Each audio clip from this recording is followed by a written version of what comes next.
जी तो जनाब, मैं फौजी उस्मान होल्ड माई हैंड के साथ मैंने जैसे आप लोगों को कहा कि पिछली वीडियो में कि फ़िज़िक्स में अक्सर हमारे पास ऐसे सवालात आते हैं जो कि हमारी बुक में न्यूमेरिकल में नहीं होते हैं, लेकिन हम मतलब कंफ्यूज बुक में तो ये है ही नहीं, हमारे पेपर में आए हैं ये वो फला फला।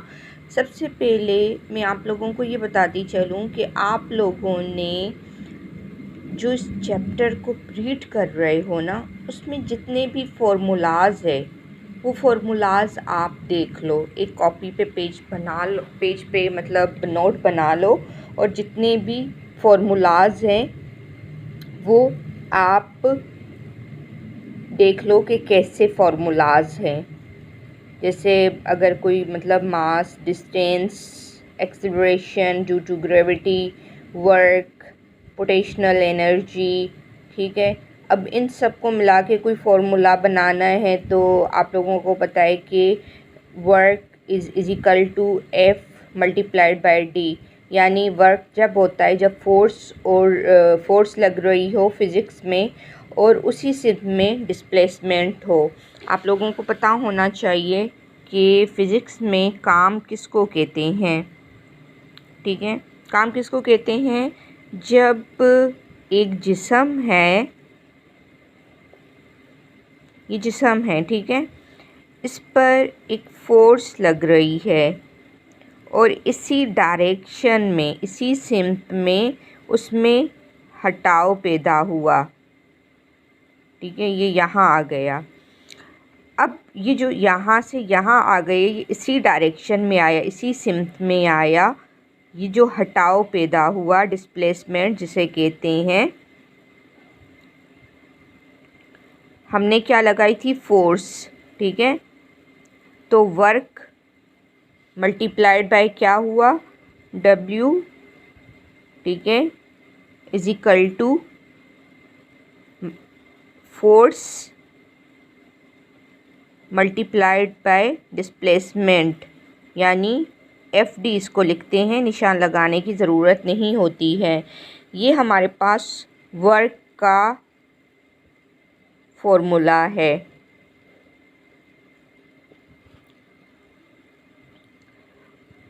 और FD आप लोगों को पता होना चाहिए कि किसके बराबर होता है? मास, ग्रेविटेशनल और हाइट के बराबर, मतलब इनका जब हासिल ज़रब होता है वो FD के बराबर होता है। वो कैसे? कि एक मास है, एक जिस्म है, वो जितनी हाइट पर है वो उतनी ही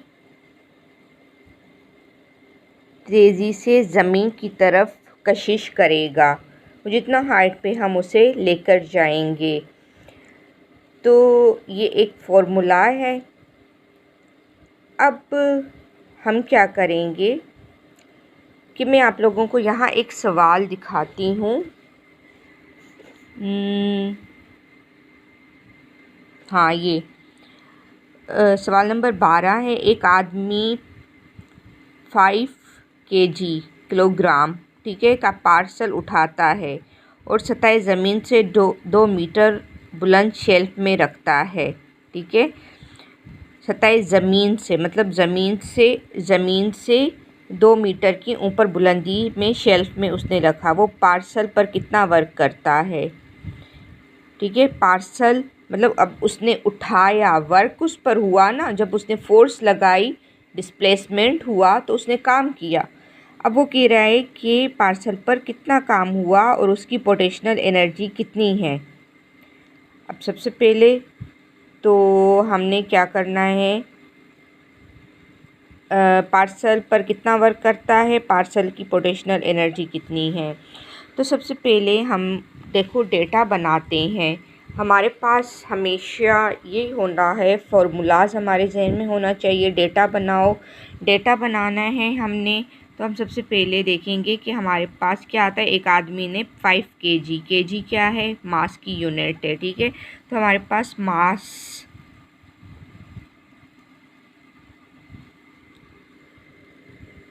मास जो है ठीक है, इज इक्वल टू एम के एम से ज़ाहिर करते हैं ना इसका, तो वो कितना है 5 kg। अब इसने डिस्टेंस कितना तय किया 2 मीटर ना, तो उसका डिस्टेंस कितना हुआ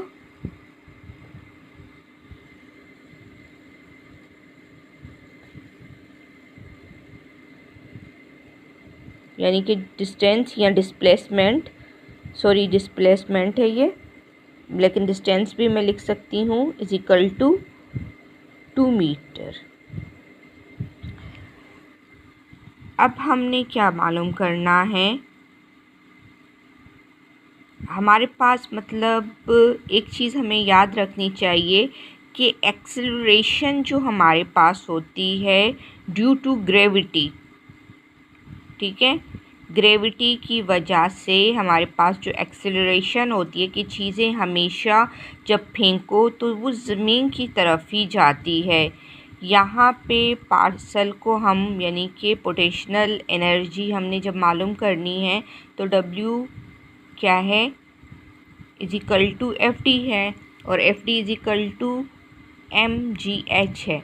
तो जी अब ग्रेविटी हमें लानी है ना, तो ग्रेविटी हमेशा जो होती है एक्सेलरेशन ग्रेविटी हमारे पास बराबर होती है, ये हमें ये याद रखने वाली कुछ चीज़ें होती हैं, वो अपने ज़हन में ज़ेनशीन करो, मीटर पर स्क्वायर। अब फॉर्मूला हमारे पास आ जाता है, हम फॉर्मूला पुट करते हैं, बाकायदा ये चीज़ें लिखा करें ताकि आप लोगों को पेपर में मार्क्स भी अच्छे मिलें। फॉर्मूला आपने लिखा, इसके नीचे लाइन वगैरह आपने अच्छे से लगा ली, और अब आप फॉर्मूला लिखेंगे। अब पहले अच्छा हमें मालूम क्या करना था, वर्क मालूम करना था ना कि कितना वर्क हुआ, तो वर्क मालूम अब हमने करना है तो वो पता चलना है भाई। और दूसरा हमने क्या मालूम करना है, पोटेंशियल एनर्जी मालूम करनी है।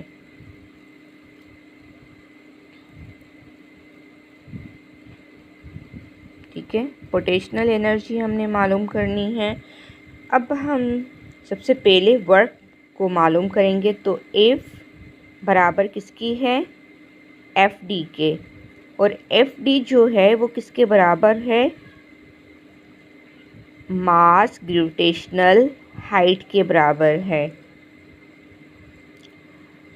अब ये जो हाइट है वो यानी कि हमने कितने ऊपर सतह से जिस्म को रखा ये उसका है, ग्रेविटेशनल 10 है और ये 5 kg है। अब इन सबको हम क्या करेंगे 5 मल्टीप्लाइड बाय 10 मल्टीप्लाइड बाय क्या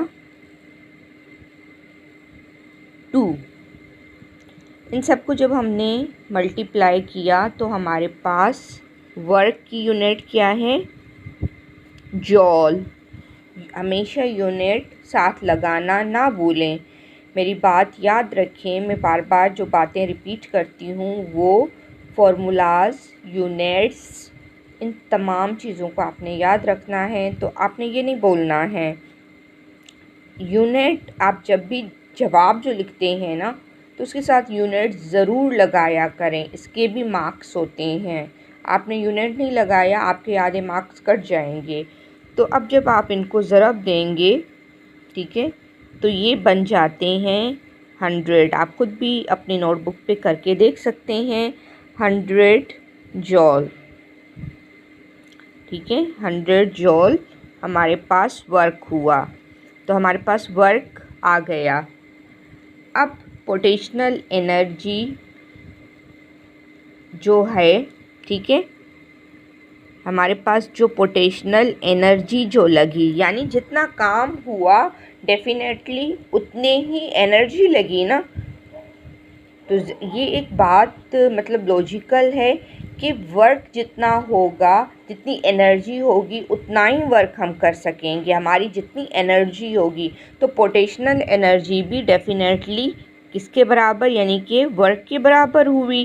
तो वर्क कितना है 100 जूल, तो पोटेंशियल एनर्जी भी हमारी कितनी हुई 100 जॉल। ये बहुत आसान सा एक तरीका है और आप अपने बुक उठाएं और ये यूनिट 6 का क्वेश्चन है। आप यूनिट 6 की एक्सरसाइज में जाएं और देखें कि न्यूमेरिकल में ये सवाल हैं, लेकिन आप बच्चे क्या करते हो, बज़िद होते हो कि नहीं हमें बुक से करवाया जाए, हमें ये करवाया जाए, हमें वो करवाया जाए। भाई हम लोग आप लोगों के उस्ताद हैं, वी नो बेटर। आप लोग बुक का भी करो, लेकिन अगर टीचर आपको कह रहा है कि बच्चा ये भी नेसेसरी है, इट्स आल्सो नेसेसरी, तो आपने उस पर भी कंसंट्रेशन करना है। अब देखो ये सवाल आप बुक में देखो कि है कि नहीं है, नहीं होगा।